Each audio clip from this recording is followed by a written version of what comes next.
ইসলামে নারীদের সাক্ষী পুরুষদের সাক্ষীর চেয়ে দুর্বল কেন? অর্থাৎ দুজন মহিলার সাক্ষী একজন পুরুষের সাক্ষী সমপর্যায়ের, বিষয়টি বুঝিয়ে বললে ভালো হতো। দেখুন, ইসলামে সাক্ষ্য দেওয়ার ক্ষেত্রে একজন পুরুষের সাক্ষ্য দুজন নারীর সাক্ষ্য সমান। এখন বাহ্যিকভাবে মনে হতে পারে যে এখানে নারীকে একটু কম দেওয়া হলো কিনা। তো এটার মূল উত্তরে প্রবেশের আগে আমি যেটা বলতে চাই তা হলো, আল্লাহ রাব্বুল আলামিন আমাদেরকে যে বিধিবিধান দিয়েছেন তার সবগুলো যথোপযুক্ত। আল্লাহর বিধানের কোনটা উপযুক্ততা যথার্থতা যদি আমার বুঝে না আসে, তাহলে বুঝতে হবে এটা আমার সীমাবদ্ধতা। এটা আমার সীমাবদ্ধতা। আমি সৃষ্টি হয়ে স্রষ্টার সকল আদেশ নিষেধের তাত্ত্বিক তাৎপর্য এবং তার যৌক্তিক দিক এটা আমার উদ্ধার করতে পারাটা আবশ্যক নয়, বরং যুক্তির দাবি হলো আমি সৃষ্টি হয়ে স্রষ্টার সব আদেশ নিষেধের যথার্থতা আমার বুঝে আসবে না, এ না আসাটাই বরং স্বাভাবিক। একজন সামান্য গাড়ি চালক, সামান্য একজন প্রহরী, একজন ছোট চাকরি করা মানুষ, তিনি প্রতিষ্ঠান মালিকের অনেক সিদ্ধান্তের যৌক্তিকতা বুঝতে পারেন না, না পারাটাই স্বাভাবিক। কারণ তিনি যদি সবকিছুর যৌক্তিকতা ধরে ফেলতেন তাহলে তিনি তার পর্যায়ে পৌঁছে যেতেন। আল্লাহ একবার বলেছেন, জু সমঝ মে আ গই ও ফির খুদা কে উপর হুয়া। যাকে আপনার বিবেক বুদ্ধি দিয়ে সবকিছু রপ্ত করতে ফেলেছেন তিনি আবার আল্লাহ হয় কিভাবে? আল্লাহ তো সে মহান সত্তা যে আপনার বিবেক দিয়ে বুদ্ধি দিয়ে তার সবকিছুকে আপনি রপ্ত করতে পারবেন না। এখানে তো তার বিশালত্ব, এখানে তো তার মহত্ব। ছোট একটা উপমা দেই। এখন বিদ্যুৎ আছে আমরা জানি, আমাদের ঢাকা শহরে যে তারগুলো ঝুলে আছে এক এক এলাকায়, আপনার যে রাস্তাঘাটে পিলারের রাস্তার ধারে পিলারে যে সমস্ত তারগুলো ঝুলে আছে, বিরাট জঞ্জাল, দেখতে খুব দৃষ্টিকটু লাগে।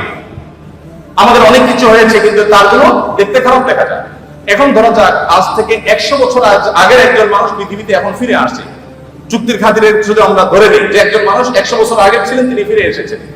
তিনি এই বৈদ্যুতিক যে টেকনোলজি এ সম্পর্কে কোনো ধারণা তার নাই। এই ভদ্রলোক এসে সুন্দর করে একটা চাকু নিয়ে বা ধারালো কিছু নিয়ে তিনি এই তারগুলো একেবারে পরিপূর্ণভাবে সাফ করে দিয়েছেন কেটে। কারণ এগুলো দেখতে খারাপ দেখা যাচ্ছিল, শহরের সৌন্দর্য নষ্ট করছিল, তিনি পরিষ্কার করে দিয়েছেন। তার এই পরিষ্কার করার কারণে তাকে গ্রেফতার করে থানায় জেলে দেওয়া হলো। এরপরে তার নামে মামলা হলো, তার নামে মৃত্যুদণ্ডের রায় আসলো এবং তাকে মৃত্যুদণ্ড দিতে নেওয়া হলো।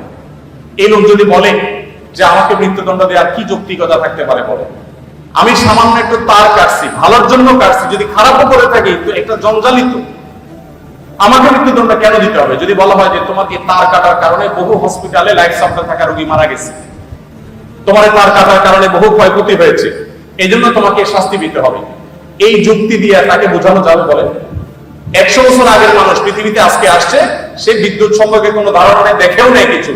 এই লোককে যতই যুক্তি দিয়ে বোঝানো হোক যে তোমার সামান্য এই তার কাটার কারণে অনেক ক্ষতি হয়ে গেছে, এটা কি সে বুঝবে? বুঝবে না। আমরা যে এক জায়গায় সুইচ দিলে আরেক জায়গায় ফ্যান ঘোরা শুরু হয়, এখন তো আপনার কমান্ডে অর্ডার করা যায়। এই যে ওয়ালে সুইচ দিলে ফ্যান জ্বলে, ফ্যান ধরে আবার সুইচ বন্ধ করলে ফ্যান থেমে যায়, এই টেকনোলজি যিনি জানেন না, এরকম 200 বছর আগে, 150 বছর আগে, 100 বছর আগের মানুষ যদি পৃথিবীতে আজকে এসে তাকে যদি বোঝানো হয় যে এটা টিপ দিলে এটা ঘুরবে, সে বলবে ইয়ার কি মারো না, এটা কিভাবে সম্ভব? তো মানুষের টেকনোলজি সম্পর্কে ধারণা না থাকলে তার কাছে সেটা অযৌক্তিক মনে হয়, ইলজিক্যাল মনে হয়।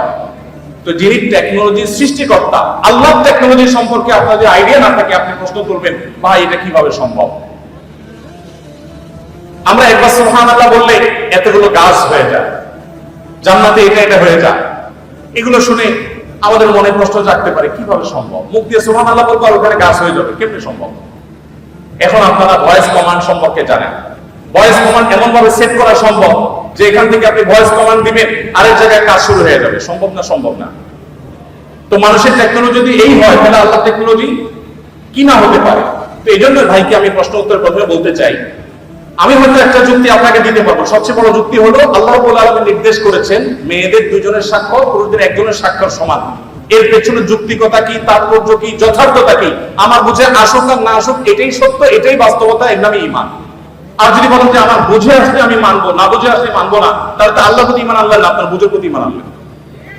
যাই হোক, এখানে সাক্ষ্যের একটা ব্যাপার হলো যে সাধারণত সাক্ষ্য দেওয়ার যে বিষয়গুলো ঘটে এগুলো পুরুষরাই সাধারণত দেখে, মেয়েদের দেখার পসিবিলিটি কম থাকে। তারা থাকেন পর্দায়, তারা থাকেন বাসা বাড়িতে, তারা থাকেন নিজস্ব আঙ্গিনা, নিজস্ব আলোয়। পুরুষদের সাক্ষ্য দেওয়া সম্ভাবনা এবং তাদের সাক্ষ্য দেওয়ার সুযোগ অনেক বেশি থাকে, নারীদের জন্য সেটা অনেক কঠিন থাকে। তারা থাকেন পর্দার মধ্যে, তাদের পর্দার মধ্যে থেকে সাক্ষ্য দেওয়ার জন্য সংশ্লিষ্ট বিষয়ে দেখা, প্রত্যক্ষ করা তুলনামূলকভাবে একটু কঠিন এবং সম্ভাবনা অনেক কম। হয়তো সেই কারণে দুইজন নারীর সাক্ষ্যকে একজন পুরুষের সাক্ষ্য সমান ধরা হয়েছে, দর্তব্য করা হয়েছে। এর পেছনে বহু যৌক্তিকতা বিভিন্ন গবেষকরা বিশ্লেষকরা দিয়েছে। আমি মূল সূত্র সেটাই বললাম যে আল্লাহ তাআলা যেটা বলেছেন এর চেয়ে যৌক্তিক আর কিছু হতে